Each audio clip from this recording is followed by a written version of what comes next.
Welcome students. In this video, we are going to discuss chapter 10 of history, that is the expansion of the Maratha power.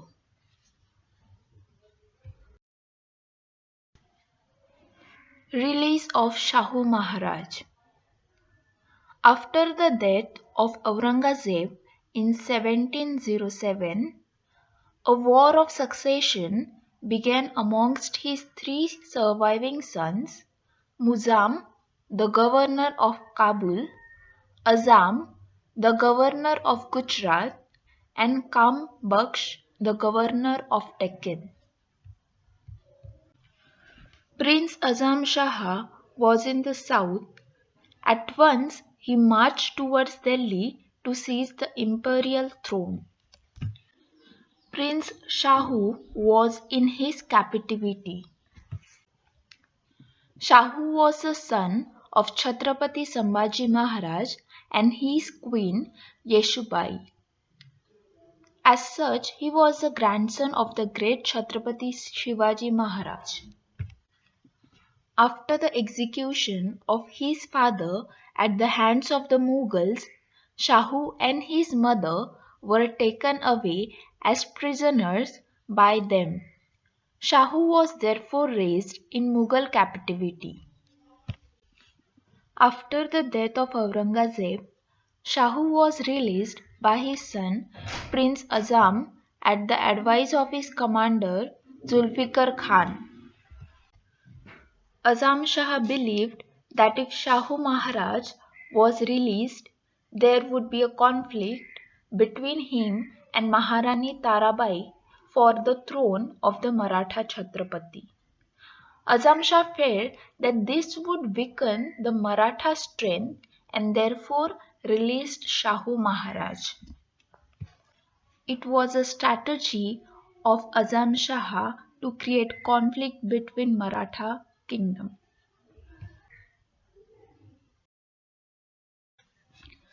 After the release of Shahu Maharaj, he marched towards Maharashtra with some Maratha Sardars, but Maharani Tarabai did not accept his claim to the throne, so he immediately challenged Tarabai in a battle. The armies of Shahu Maharaj and Maharani Tarabai fought a battle at Khed on the bank of the Bhima. Shahu Maharaj won the battle. He captured Satara. He got himself crowned. Satara became the capital of the Maratha kingdom.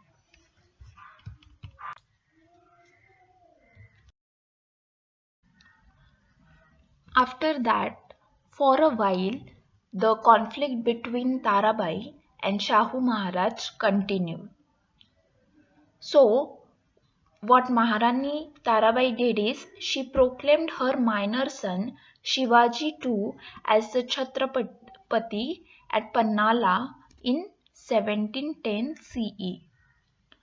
So this gave rise to an independent Maratha kingdom at Kolhapur besides the one at Satara.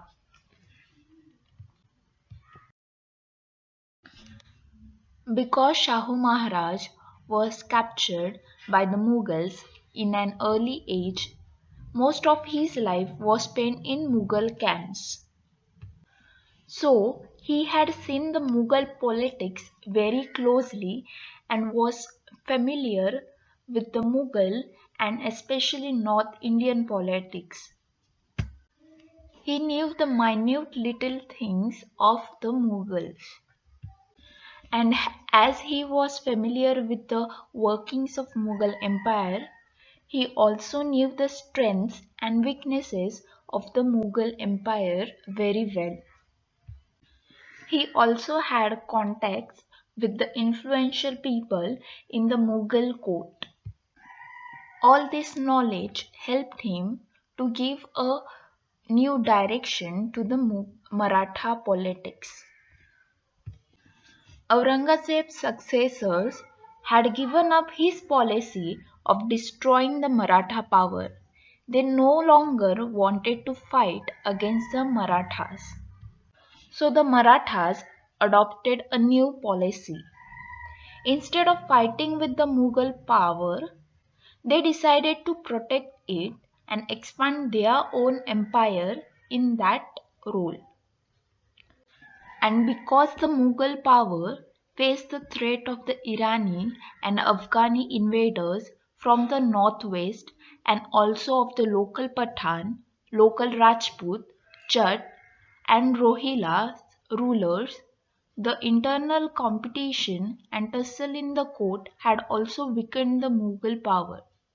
So, the Delhi court needed the help of the Marathas.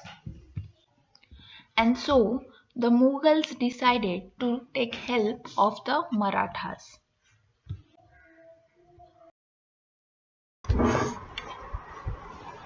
On 16th November 1713, Maratha Emperor Shahu appointed Balaji Vishwanath as the Peshwa or Prime Minister of the empire.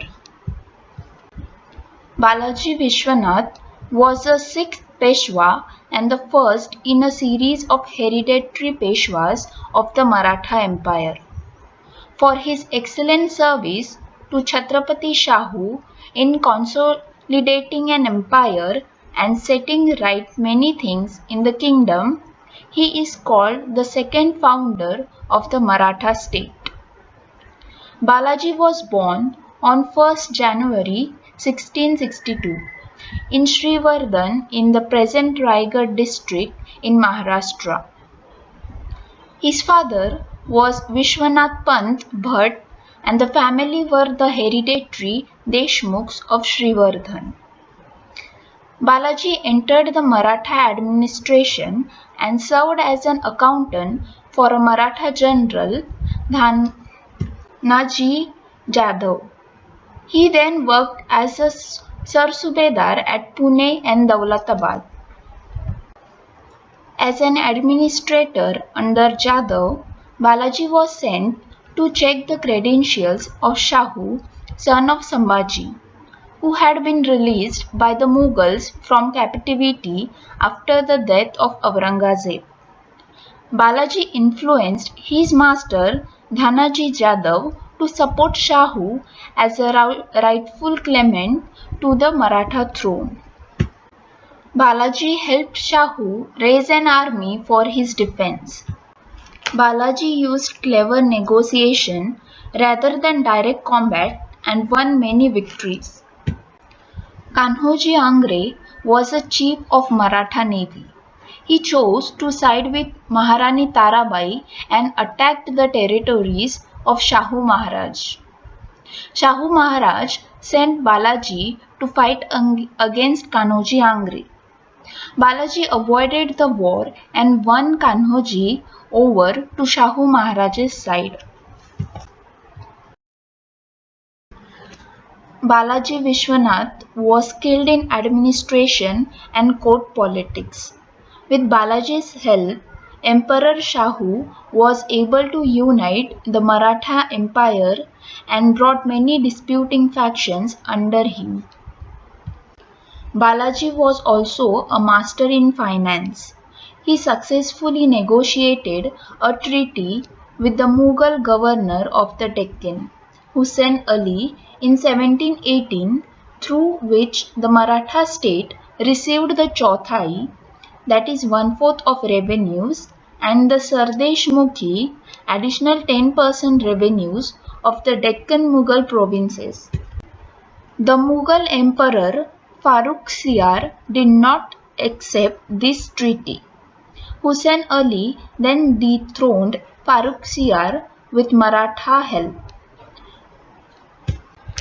Balaji also made many financial reforms in the state.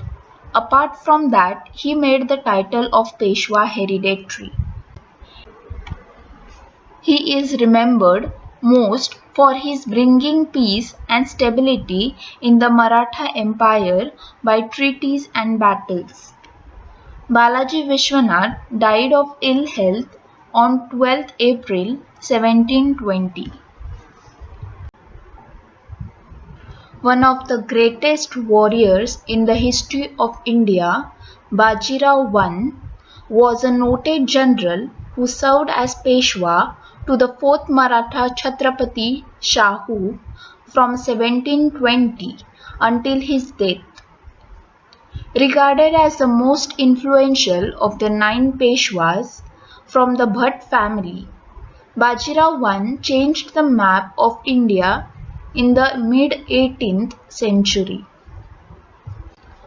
Peshwa Bajirao was guided to the battle front at the age of 12 by his father Balaji Vishwanath, the first Peshwa of Chhatrapati Shahu.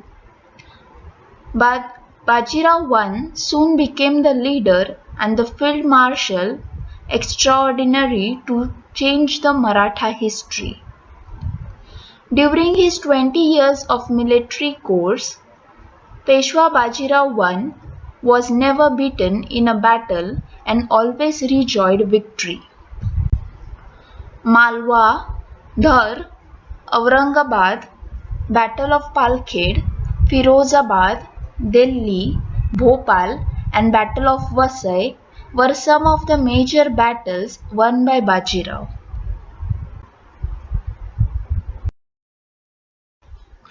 The Battle of Palkhed was fought on February 28, 1728 at the village of Palkhed near the city of Aurangabad, Maharashtra, between Bajirao I and the Nizam-ul-Mulk of Hyderabad, wherein the Marathas defeated the Nizam. The seeds of this battle go to the year 1713 when Maratha king Shahu appointed Balaji Vishwanath as his Peshwa or Prime Minister. Within a decade, Balaji had managed to extract a significant amount of territory and wealth from the collapsing Mughal Empire. In 1724, Mughal control declined and Asaf Jah I, the first Nizam of Hyderabad, declared himself independent of Mughal rule, thereby establishing his own kingdom known as Hyderabad Deccan. The Nizam set about strengthening the province by attempting to control the growing influence of the Marathas. The Nizam began supporting Sambhaji too, which angered Shahu, who had been proclaimed as king. The Nizam further decided to halt Chauthai, given by many landowners of the Deccan province to the Marathas, as had been agreed by the Syed brothers in 1719. Bajirao decided to checkmate the Nizam. He defeated the Nizam at Palkhed near Aurangabad. The Nizam accepted the Maratha right to collect Chauthai and Sardesh Mukhi.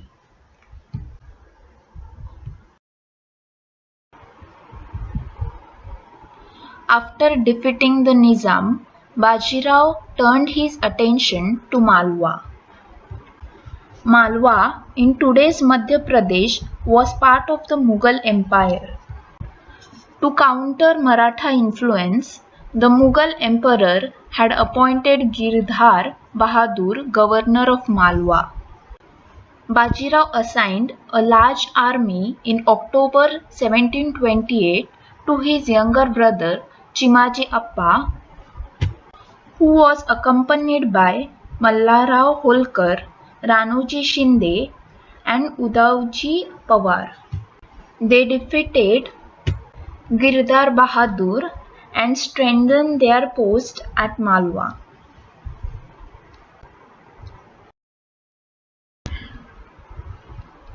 In Bundelkhand, Chhatrasal rebelled against the Mughal Empire and established an independent kingdom.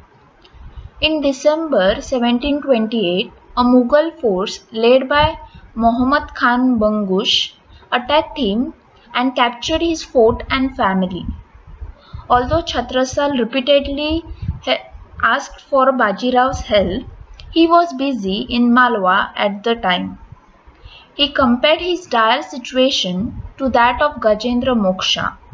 In his letter to Bajirao, Chhatrasal wrote the following words: "My situation is like the elephant whose leg is caught by the crocodile. You are the only one who can save me."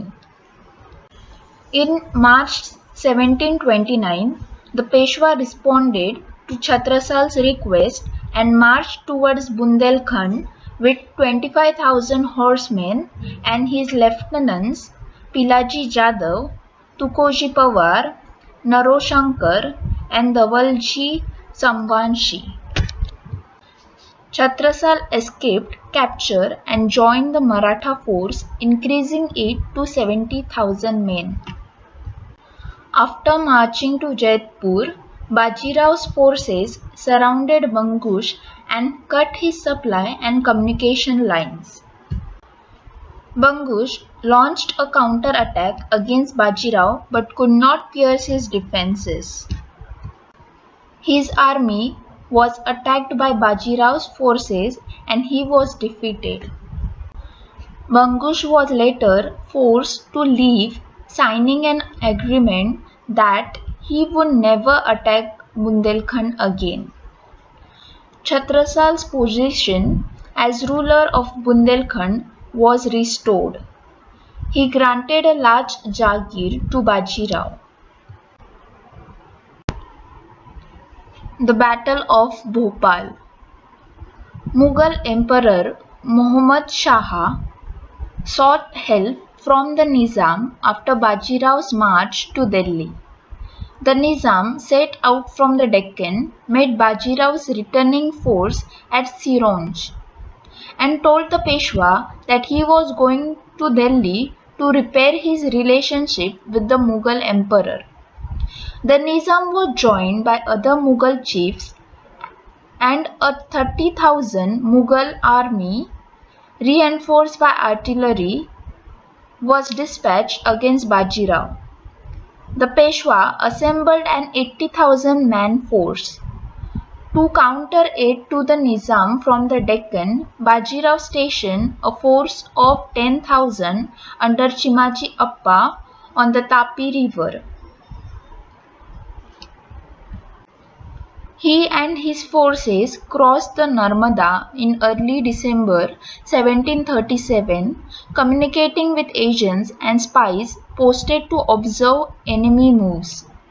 The Nizam sheltered in Bhopal, a fortified town with a lake at his rear, to keep his army and artillery secure.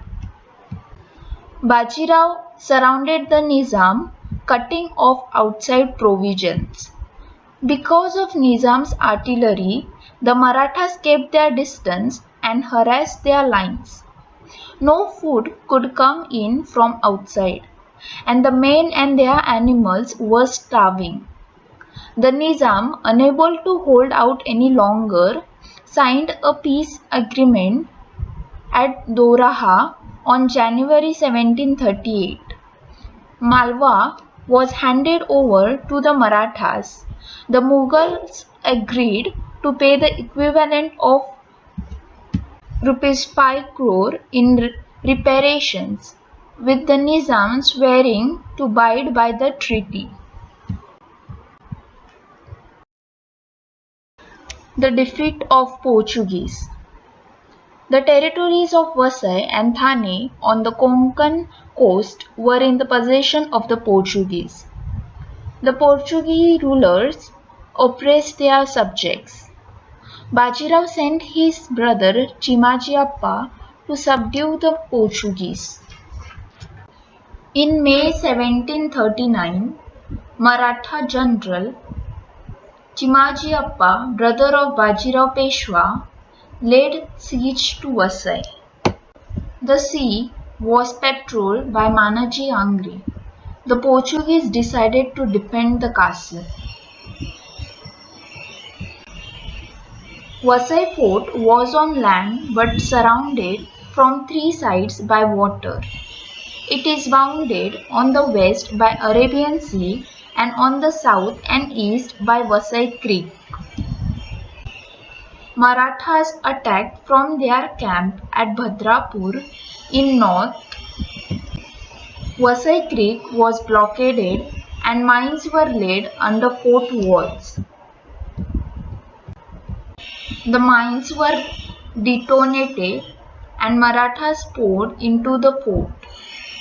Portuguese fought very hard and had the advantage of better arms. Marathas died in large numbers, but they made slow advance. Portuguese surrendered on 60th of May.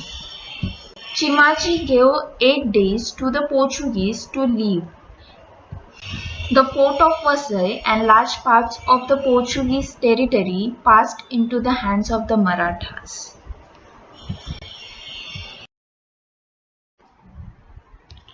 Death of Bajirao. Of all the attacks that Delhi has suffered over the centuries at the hands of invaders, the one that stands out is the attack by Nadir Shah in 1739. Nadir Shah had secured his position in Persia.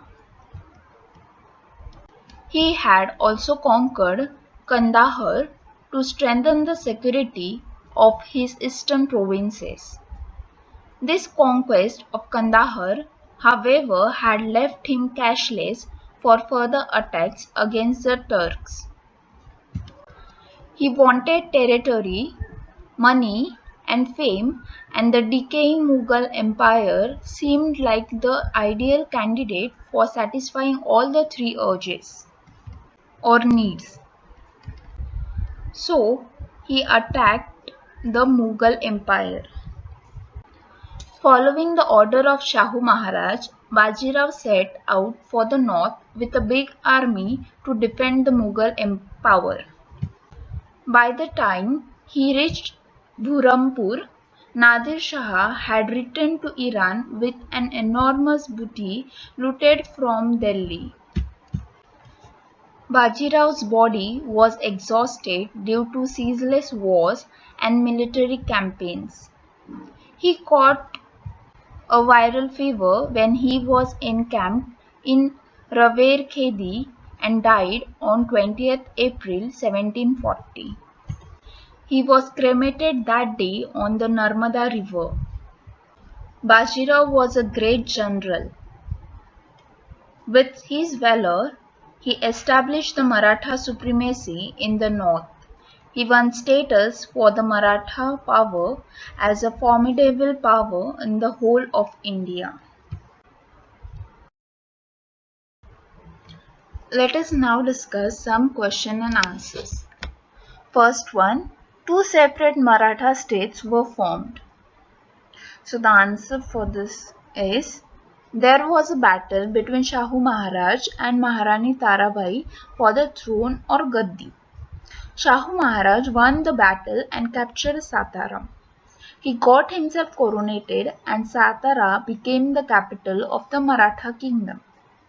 In 1710, Maharani Tarabai declared her minor son Shivaji II as Chhatrapati at Panhalgarh. Since then, a separate state of Kolhapur, apart from Satara state, came into existence in the Maratha Empire. Next question. Azam Shah released Chhatrapati Shahu Maharaj from his custody. The answer is, he thought that if he released Shahu Maharaj from his custody, then there will be a fight between Maharani Tarabai and Shahu Maharaj for the throne of Chhatrapati. The Maratha power will become weak. So, Azam Shah released Chhatrapati Shahu Maharaj from his custody. Next, Delhi needed the help from the Marathas. Answer is, the Mughal Empire was threatened by the northwestern Irani and Afghani attacks. Local kings like Pathans, Rajputs, Jats and Rohillas also posed a threat for them. The internal competition and tussle in the corner also weakened the Mughals' powers. Hence, Delhi Darbar needed the help of Marathas.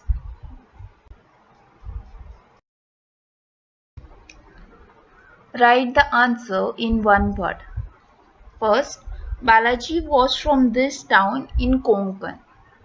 The answer is Srivardhan. Balaji was from Srivardhan in Konkan. Second, he ruled Bundelkhand. King Chhatrasal ruled Bundelkhand. Next, Bajirao died at this place. Raverkhedi. Died at Raverkhedi. Next, he defeated the Portuguese. Chimaji Appa defeated the Portuguese.